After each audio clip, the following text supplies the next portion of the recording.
Fala galera, professor João Marcos na área. A gente está de volta aqui no canal Latitude depois de um período aí de férias, onde também nós aproveitamos para planejar as atividades aqui do canal para 2018, e esse é o primeiro vídeo desse ano, tá? E a gente já começa falando de uma questão que é extremamente importante nos vestibulares, muito cobrado nas provas de geografia, que é um fenômeno oceânico e atmosférico. A gente vai aqui falar do El Niño, né?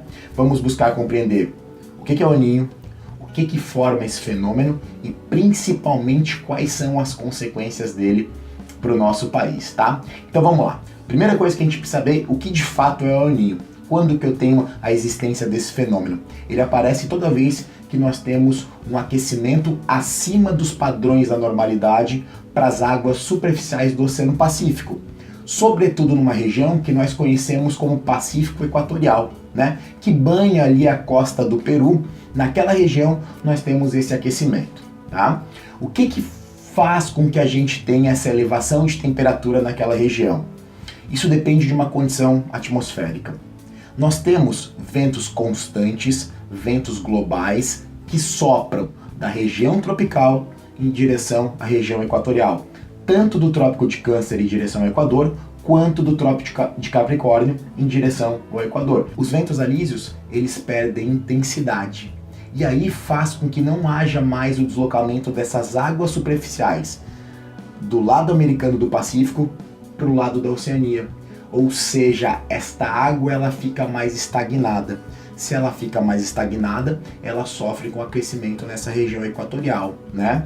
Além disso, a partir do momento que essa água não se desloca mais da América em direção à Oceania, não acontece um fenômeno que nós chamamos de ressurgência. Por quê?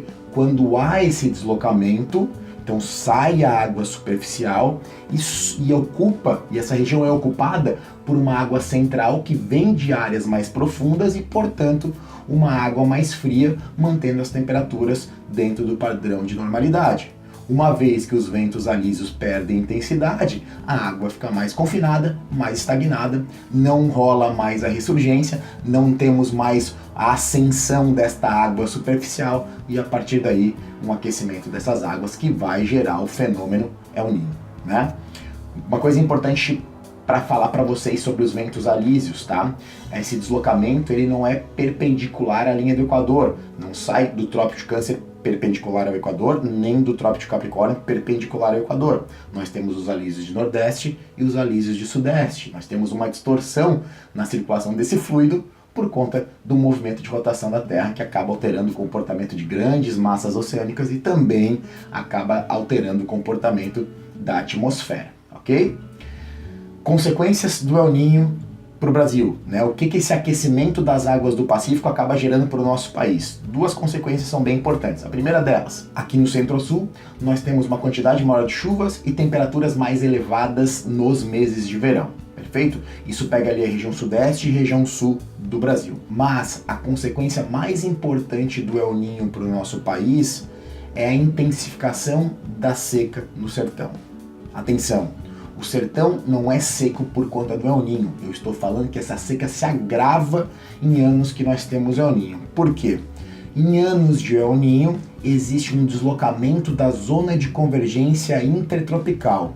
A zona de convergência intertropical é uma área de baixa pressão ao longo da linha do Equador, onde o ar é ascendente, portanto acontece um processo de condensação muito grande naquela área, muita chuva nessa região.